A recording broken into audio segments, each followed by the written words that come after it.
Hey folks, my name is Adib. Um, Glad to spend some time with you guys today and talk about malware analysis 101. Just a quick shout out to Prabhakar for throwing my name earlier to the DEF CON team during their hunt for speakers, and appreciate the DEF CON Delhi team for accommodating this talk. So, some of you can recognize that this is the Vault 101 from Fallout, a game. There's a particular parable to this. Um, when I was introduced to malware analysis years ago, it was this doorway to a whole new world. And that's why I had to pick the slide with the Vault 101. Well, about me, I'm a senior security engineer with First American. First American, if you guys haven't heard about them, they are in the financial services market for over a century now. And I'm with their security incident response team. I started off early as a pen tester, obviously with very less knowledge of sys internals, of course, but then jumped into SOC and finally here. Um, so, what are we doing? We are going to analyze some malicious software and with a view to understand its functionality. By the end of this talk, you will be equipped and should be able to analyze the functionality and understand its behavior or the potential impact a sample might have. The only difference, in my opinion, between a software and a malware is the intent. So understanding intent and telling that narrative is very critical. So there are some key takeaways with the malwares for the beginners. There are some samples that might not execute in your guest virtual machine because it might check for sensor data. If you are analyzing a mobile malware, let's say an Android malware, it might look for the sensors, the gyro sensors, and if there is no data being thrown or there is no change in the sensor data, then it might not execute. It might also check if, let's say, Adobe Reader was installed in the last 30 days, then it probably can decide not to execute anymore. So why do we need malware analysis? Obviously to understand the attacker's intent. But also my take on this would be to share with the community a story. If you've read any analysis reports or blogs about a specific malware family, it sounds thrilling, right? The narrative matters in this industry. There's a difference between just throwing out the samples and dumping the IOCs and hashes versus laying down the facts with a narrative like this.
Well, obviously, our intent is not to write an epic like Star Wars, but I hope you guys get the picture there. Okay, now just a filler slide, just contrasting some difference between static and dynamic analysis. So the static analysis, you will need a lot of understanding about the architecture if it's a 32-bit or a 64-bit. And it's going to help you a lot in automating because you will know the internals of the Windows or the sample that's going to execute in that particular environment. Also, you could sometimes do further analysis on some of the samples that might be packed and will not execute in the sandbox, which are sandbox aware. On the other hand, the dynamic analysis, you will be detonating the payload in a sandbox environment. Now, because of this, you might have more visibility into the upcoming payloads, probably the next few stages of the sample. Just doing dynamic analysis might not help you in the long run because you might not be able to automate or look into the packed samples. So how are we going to do this? Well, there are a lot of ways to analyze a sample these days. The most easiest is the automated analysis. There are a lot of solutions out there who provide that. The only catch which a lot of organizations doesn't desire is the data becomes public. So, and also some sites like AnyRun allows the samples to be downloaded. So when the data becomes public, that's a problem for a lot of the organizations. And these automated sandboxes will give you no control over the execution. There might be chances that the sample sleeps for a good 60 seconds, and so you will not see anything in your automated analysis.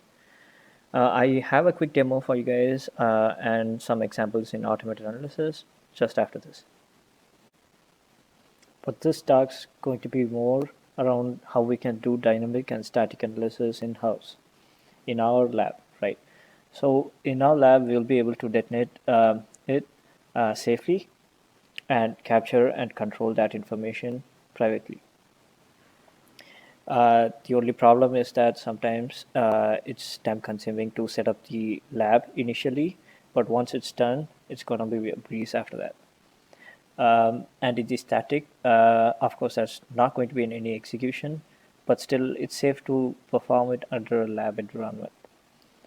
You could also create your other kinds of rules or policies from that static analysis.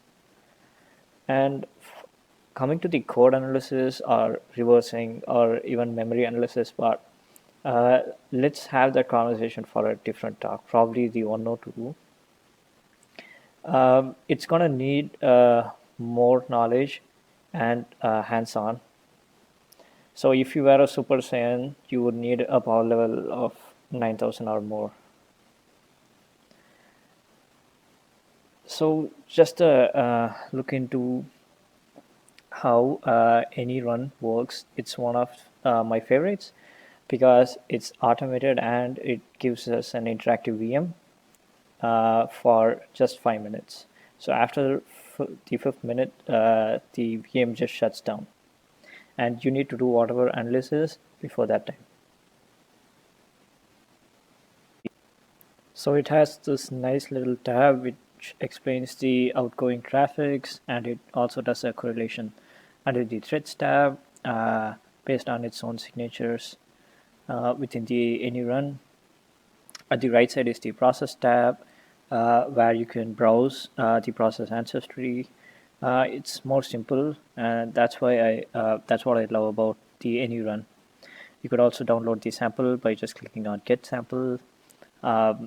We will have a look into the process graph, which is the button over here.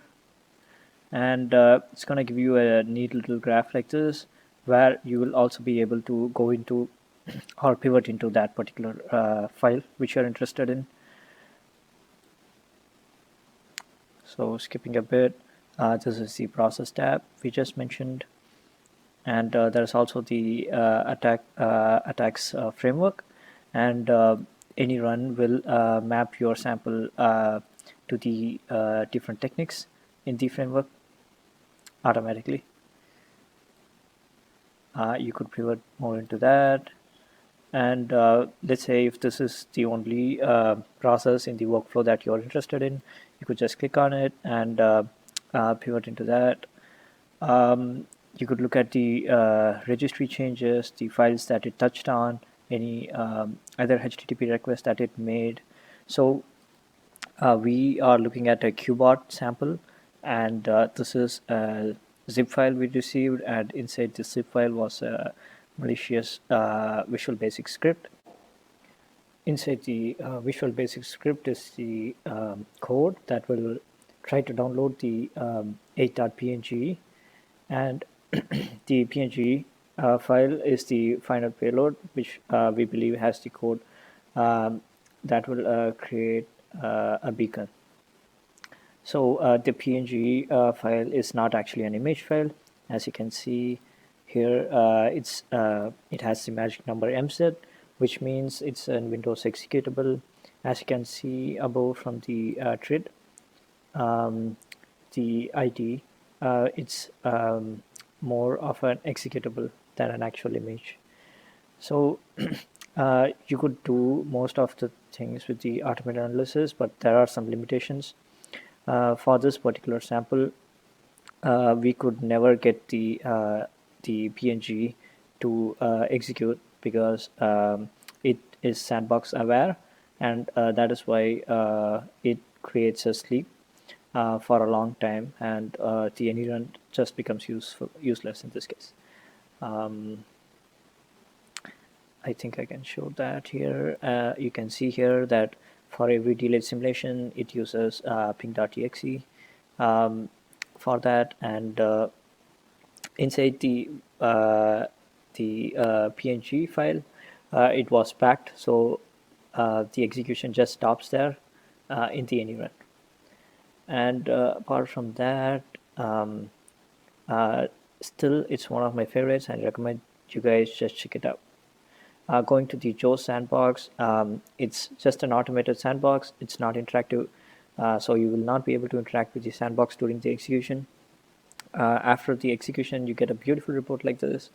The reason I love Joe sandbox is because it's very technical, and the reporting is just fantastic. And here I just uploaded an emoted sample, and as you can see, it plots a beautiful graph saying that the sample looks more like a banker and a Trojan, and probably like an evader. So emotet is a banking Trojan. It is known for evading the antivirus softwares or any other IDS or IPS that you might have on your endpoints. Apart from that, Joe Sandbox, like I mentioned, is more technical, and they are more transparent in the reporting. So they will explain how they found this sample to be malicious. In this case, they have highlighted the ERR rule that the community has provided to find this sample. You could also download those ERR rules and use it for your automation. And it also does the same job of mapping the sample to different techniques in the MITRE's attack framework. But the most useful thing I see, apart from this behavior graph, is that is the ancestry graph, which we'll jump right into. So basically, a code is going to execute a lot of things, and it might not execute some stuffs based on a decision that it took earlier in the tree. And we will be seeing all those in this beautiful report here. And basically, it records every step the sample has taken, and every decision path it has taken, and the paths that it has not taken, which will help me understand the remaining part of the code. There we go. I'm sorry, that was my bad, fumble fingers. So anyway, while this is all interesting and probably confusing to a lot of people, the goal is to just show or highlight the capabilities of the online sandbox. But I promise that the 101 lab will be very simple and useful for the beginners. I just want you guys to detonate samples as much samples as you can inside the box and just have fun. But in the long run, you might want to consider changing that into useful analysis reports that can be later used for threat intelligence, or you could become an expert reverse engineer. You could also go down the path of research and look into more complex samples in the future. So there are multiple areas we can monitor and collect information. But in this 101 lab, you will be equipped to look into the or record the network level changes, process level, or file system level changes. Um, the memory changes is something that we don't have visibility. In this setup, uh, like I mentioned earlier, it's not complex. It's just a conversation for a different time. Moving on, so an ideal scenario will be that you might get a request from your SOC saying that, hey, the script is malicious. Could you guys just analyze it for us? And you could take in that script or an executable, a DLL file, anything into your analysis lab and perform either static, hybrid, or dynamic analysis. Now, we already discussed what a static and dynamic is. So in a hybrid analysis, uh, is the term I use when I run the executable in the environment without an actual internet connection. So for that, we use something like a fake net, where it will proxy the DNS request internally and give an OK. So don't worry about that. We have a demo for that as well. And once you perform your analysis, you will be having a lot of information in your hand.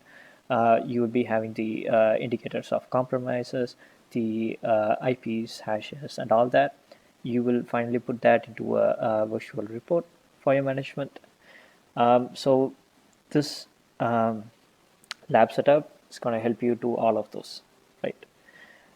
So to start the setup, the first thing you need is any virtualization platform, and I personally prefer the Oracle VirtualBox because it has basically all the features that I'm looking for to perform malware analysis. Other alternatives could be VM Player or Zen Desktop. So basically, you want to have multiple snapshots. Snapshots are nothing but a state of a virtual machine. So when you run that snapshot, it will just start from that state. It doesn't need to boot the whole OS and all that. And you could also clone the VMs, so you can have backups and personalize those. It's also good to install bloatwares like Adobe Flash or Adobe Reader, and obviously Microsoft Suite, so that you can analyze the sample. And in the past, we have seen that the payloads doesn't execute without a certain software installed. And just a small demo on VirtualBox here. So as you can see at the left, I have created three types of missions. It's basically a clone of each other. And let me go to the lesson pointer. Yeah. So I use the clone option to create all these. Basically, I built just one Windows 10 VM. You can download Windows 10 student version ISO from the web and use that to create a virtual machine. Once you have done, as you can see here, I've created multiple states, and you could start your execution from this state and go along, and the current state will be changed to the state where you left at the last. And from that point, you can create a snapshot, and it will be saved something like start one. You could name it anything. So let me just show you guys. So as you can see, the parent start, I've just named it so that my analysts can understand what softwares are installed on it. Just a small description. And then we are going to just run the VM here at the end. and as soon as we run, you can see that the current state has changed. And once it's changed, once you're inside the VM, you could do any changes, and then it's gonna let you save or restore to a previous snapshot. So the idea behind using VM is that you want to have everything ready, the softwares and the environment ready. You just need to go in, put in the sample, execute it, and come out of it. If you want, you just need to revert back to the start state, right? And as you can see, I've just clicked on restore, and this is gonna restore me back to the start one, which is highlighted here.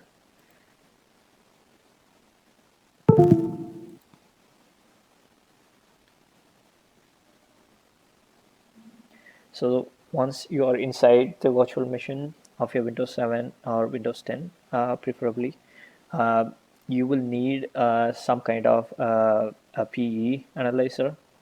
So PE is nothing but a portable executable file. Executables, DLLs, even docx or Excels have portable executables within them, which you can analyze.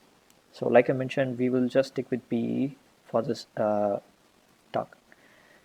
So these PE analyzers will help you analyze the PE headers, which will have a lot of metadata information necessary for the Windows OS to load some modules. Looking at those imports and exports, you will get a lot of information. You could also perform string analysis. Without the dynamic analysis, just looking at the strings of a file, if it's not packed, then you might understand the capabilities of a file. There is one side effect for performing static analysis using PE analyzers. If a file is packed, that means most of the data inside is kind of encrypted, and it's decrypted during the execution. So if that's the case, these PE analyzers will give you a hint that the file is probably packed. So my recommendation is PE Studio, but there is also PE View, PE Beer. That's also one of my favorites.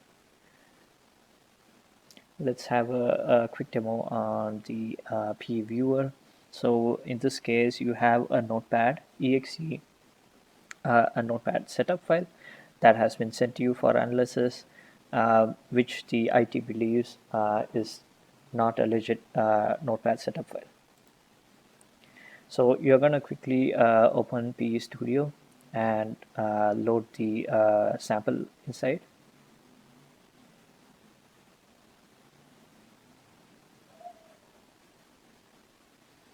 So right off, you see that. So as you can see here, the first byte is MZ, which is highlighted by the PE Studio. MZ is for any portable executable format, and it's also going to calculate the hashes, which you can check in the other OSINT places like VT, VirusTotal. It's also going to give you the compiler stamp here, which explains that the executable has been compiled a long time back. It also shows you a hint of what kind of a compiler it runs on or was used to create the sample.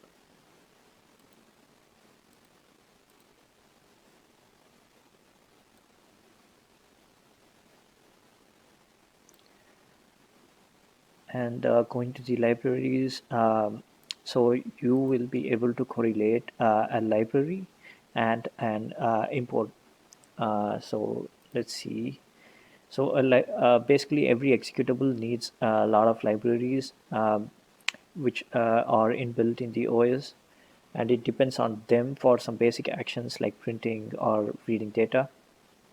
Each library is going to have multiple functions, which is nothing but the imports, and TPE Studio will help you look at all these import functions and if a function is being exported and all that. It's also gonna give you a blacklist if it thinks that it's potentially could be used in a malware. And going ahead, as you can see, it gives a rating of 1 if it thinks that that's a very malicious function to call, and that's why it has flagged it with the priority 1. So this reg set value is basically going to create or set a registry. You should understand that the more you do static analysis, there are Windows is very noisy, and most executables will create or make changes to registries, the legit ones. So you will need to differentiate or baseline that to understand the malicious behaviors. And going ahead, as you can see here, the red set value is nothing but, or in this case, the terminate process function is a child of the kernel32.dll library, which you can see if the library is delay loaded or if it's implicitly loaded.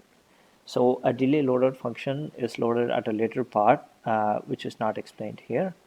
But an implicit load means that without that, the code will not start running. So apart from this kernel32, every other library here is going to load at a later point of time when the code requires it.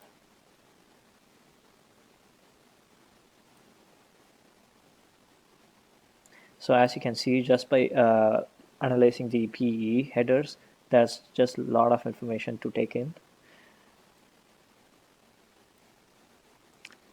Skipping forward,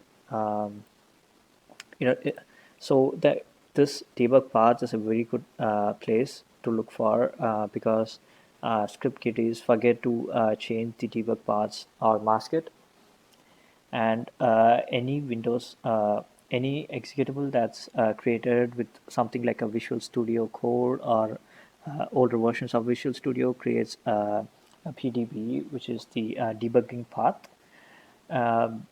That path will have sometimes the username here explicitly open, which will help you in at a later time attributing to a particular threat actor.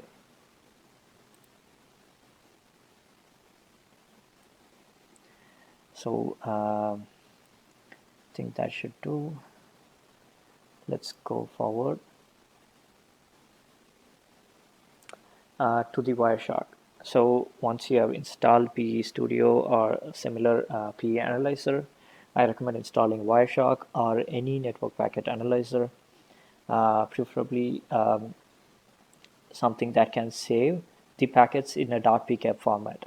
Now that is mandatory, so it will help us in the reporting part. Next up is FakeNet. So FakeNet is a very old tool which is still being used, at least by me. So basically, it sets your DNS queries to local 127.0.0.1, and it will respond back to any DNS queries with a OK. So it's going to listen for all DNS outbound queries, and it will respond with an OK. So that way, a malware without an internet can sometimes go ahead in its execution path. A lot of times, the malware samples just come and at the first stage, they make a ping to something like msn.com, and they wait for a response before they go ahead with the execution. So FakeNet can help us do that. And just to mention, there is a small bug in the FakeNet. We'll talk about that in some time now. Okay, so another quick demo here.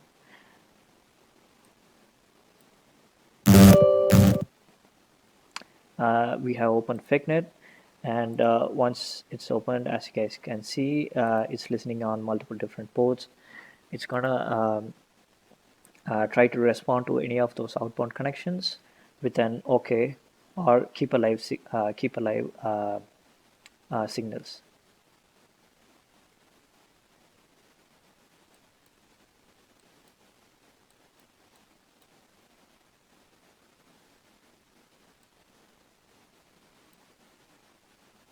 So the bug I was talking about is that even after you're closed fake net, sometimes uh, you might not get your internet connection back. There could be issues with your network, and for that you just need to go to your IPv4 settings and change the preferred DNS to obtain automatically, and that should fix the fake net bug, and you should be able to reach out to the internet.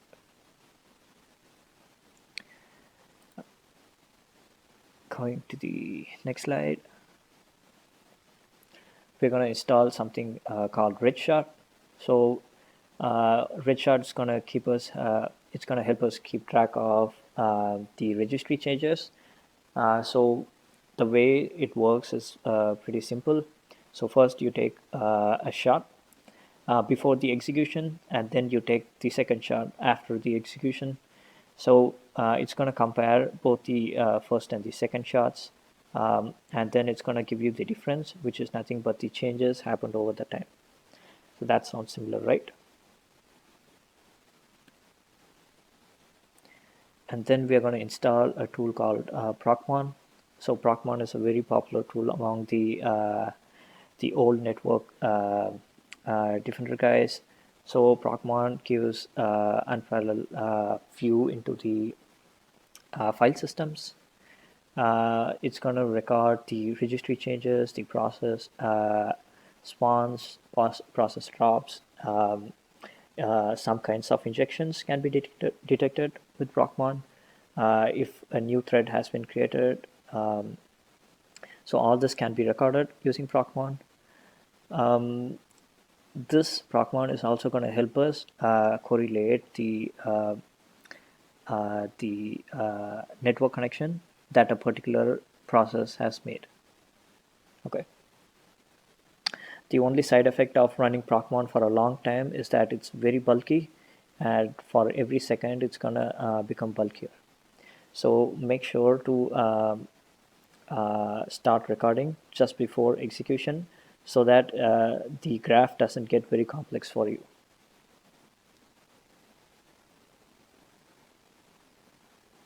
And the final software that we will need is Proctor.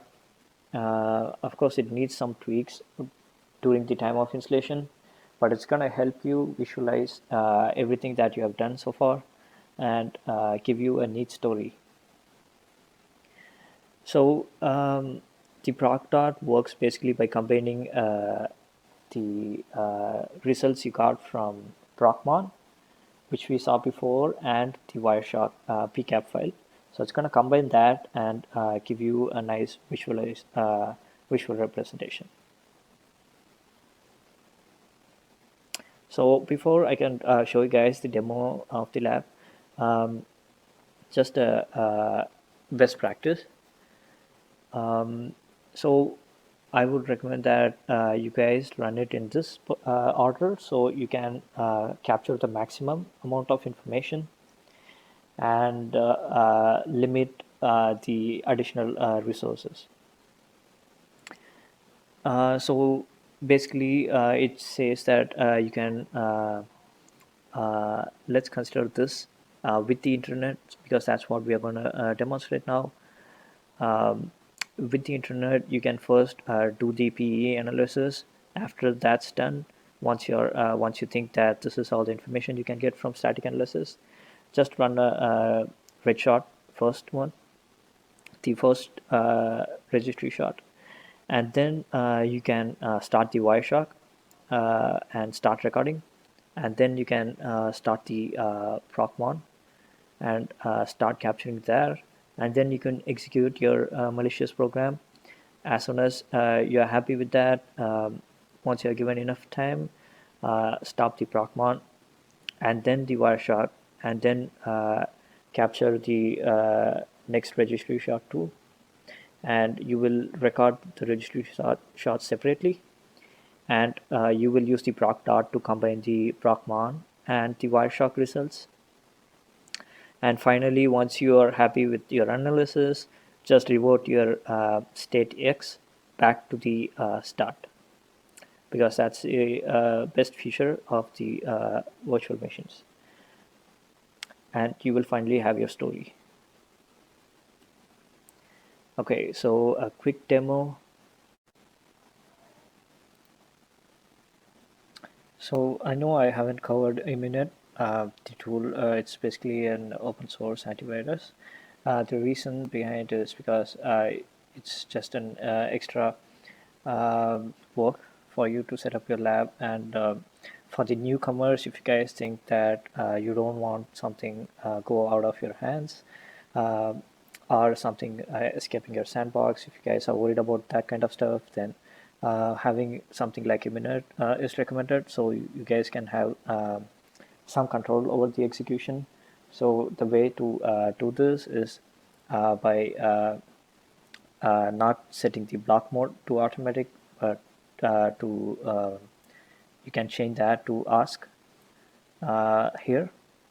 You can change that to ask me, and it will ask you before executing or quarantining a file. You can whitelist that specific file that you want to run in the sandbox. But for the rest of the folks, I really don't recommend having any kind of AV for this beginner sandbox. Going forward, let's go back a step and recollect. So first, this is going to be the workflow, and let's start by opening the Wireshark, and then I'm going to open the registry shot and take the first grid shot.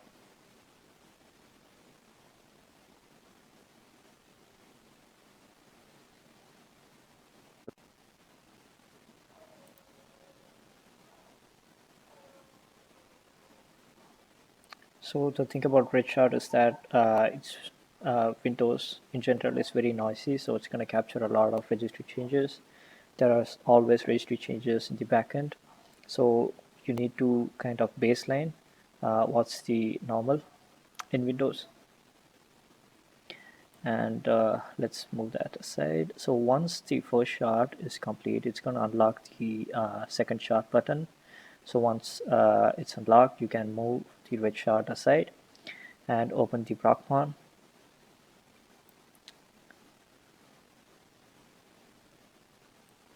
So in the procmon, as soon as procmon starts recording, I have stopped capturing by clicking on this button. Wireshark is also in a stop state. It's not capturing any network traffic. Now we start capturing. As soon as that, we will start the procmon capturing, and then we are going to execute the sample as an administrator and let it run for a while. The control over execution time is a luxury we don't have in automated sandboxes, so we should make use of that in here. And once you think, okay, it's run for enough seconds, if it's a ransomware, you can let it run for a few more minutes. So in this case, I'm stopping the capture of the Wireshark and procmon, and I'm doing the second shot. So once the shot is complete, it's going to open up the difference in keys, the keys that has been deleted and added. Like I mentioned, since Windows is very noisy, there's really a lot of things here, and finding the malicious keys is finding any changes made by the malicious sample is going to be.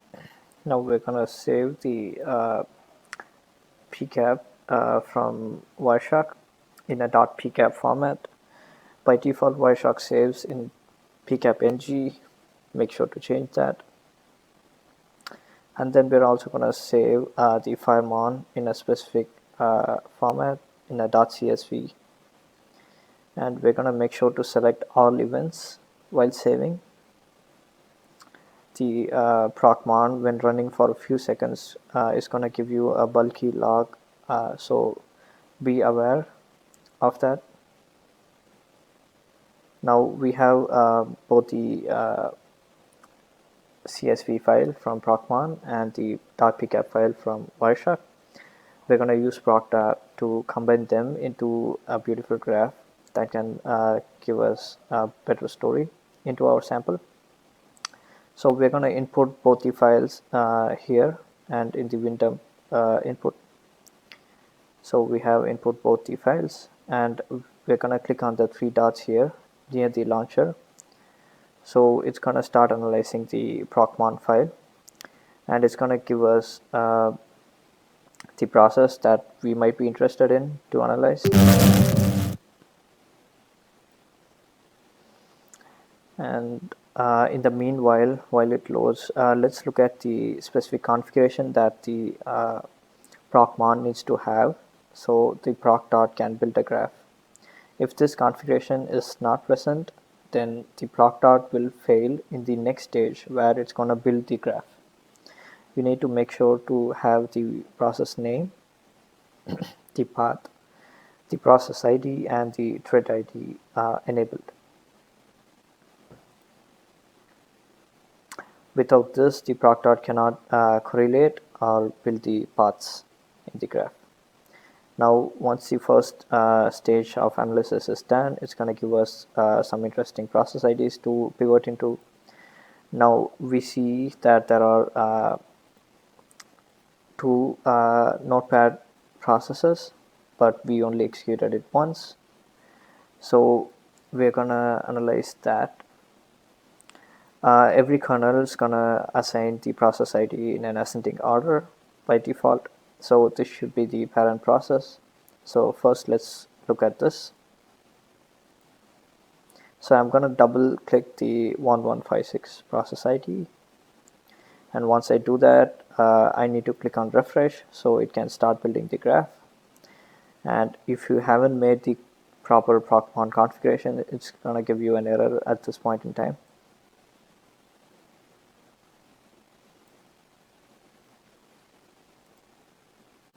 We need to give it some time for the proc.dot to build the graph. It's going to build the graph with the process ID that we have chosen as the base and branch out from there. So once it loads, it's giving us a very complex graph. The reason I chose this sample is because it's very complex, and I want to highlight how proc.dot can be used to easily deconstruct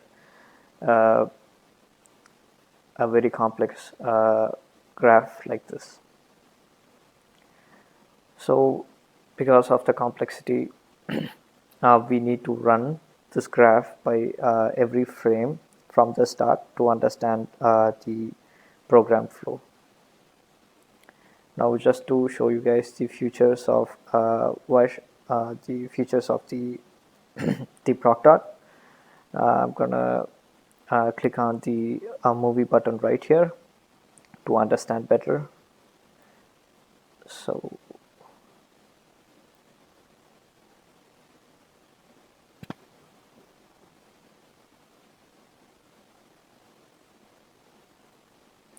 now the movie button is clicked. So what it's basically going to do is go to the first frame of the timeline, and it's going to wait there. You have multiple options. You can play it like a movie and have 10 frames per second of changes. So sometimes 10 FPS could be high. So you could increase that to something like 50 FPS or more. Even then, a complex graph like this is going to be very hard to understand. So the only way to analyze this sample is to go frame by frame and understand the changes. As you can see, I'm increasing the FPS and I'm starting to notice the change with respect to my process.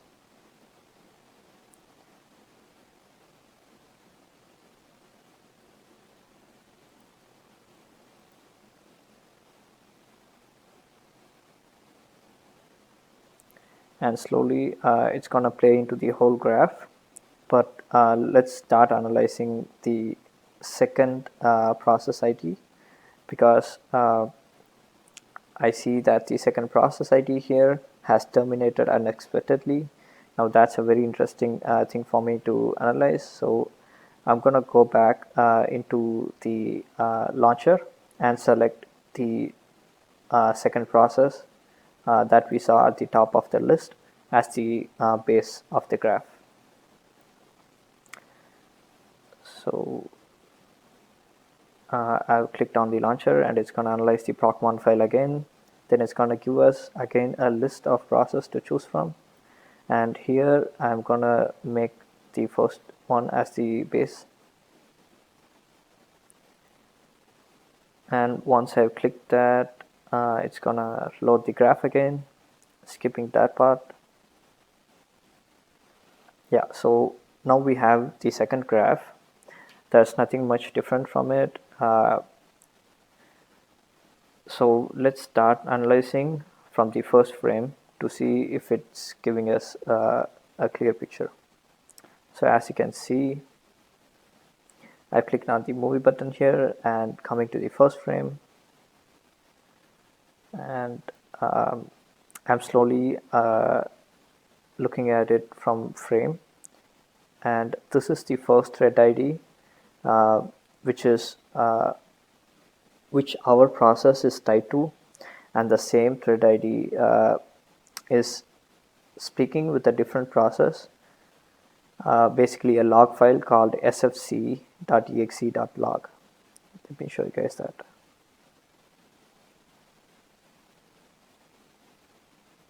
So as you guys can see, this is our file, the Notepad++ sample, which is handled by this thread, and that thread is communicating with the sfc.exe.log. So sfc.exe is a legit Windows process, which is called when an executable is probably broken. So sfc basically stands for System File Checker. It will help put the file back sometimes and continue with the execution, but you don't need to worry, it's a Windows process. I see there is some communication going on between our file and this sfc.log file, but in some time we are going to observe the sfc.exe program make an outbound connection, and that's a very interesting point we need to observe and record.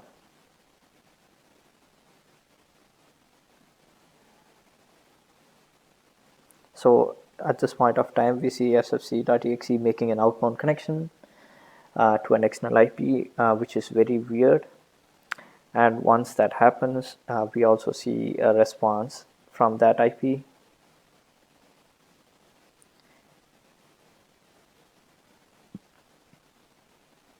So once that happens, we see simultaneously there is more communication between our process and the log file. By this point of time, I think we are seeing a process injection attempt from our notepad to either the sfc.exe, or the sfc.exe is just a temporary placeholder for our file until it can jump to a different file. The reason I can conclude that is because by now it's creating a different file, a .msi file, and also it's going to kill its own process here. As you can see, in a few frames later, it's killing the parent process that we started the investigation from.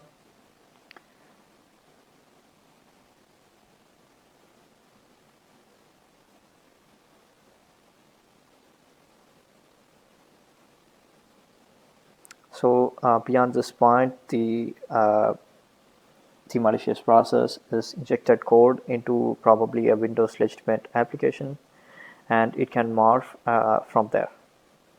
So the analysis is very complex beyond that point, but you guys get the picture of how we can leverage ProcDart to analyze a complex problem like this, easily deconstruct the pattern of the code. With this, we are at the end of the demo and our talk. But I hope you guys can take away a lot of the tools and implement it into your lab and start detonating some malware samples there.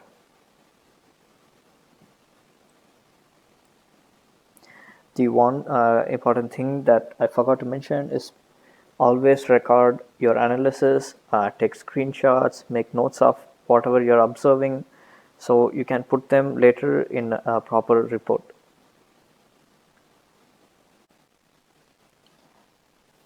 You could get your hands on real world or active malware samples from various places, but not from VirusTotal. You won't be able to download samples from VirusTotal unless you have a vetted account or an enterprise account. You could download samples, active samples from anyone, Malshare, Contagio, Malware Dumps, or Cape Sandbox, and there are a lot. So getting a sample need not be your worry. And just the last few slides, the deck is really very old, patched up for the DEF CON crowd.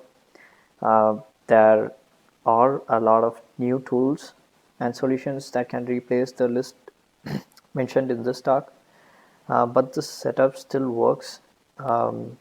If you have queries on setting up the lab or face any technical issues, I'm active on Twitter and my DMs are open.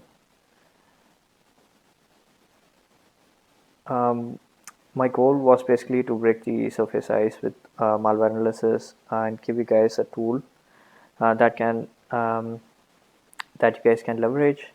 But if you are really interested, please start analyzing more and more samples.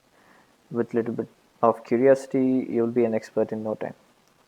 And if you find a better way or a more simpler way to do malware analysis, please share it with the InfoSec community. And thank you guys.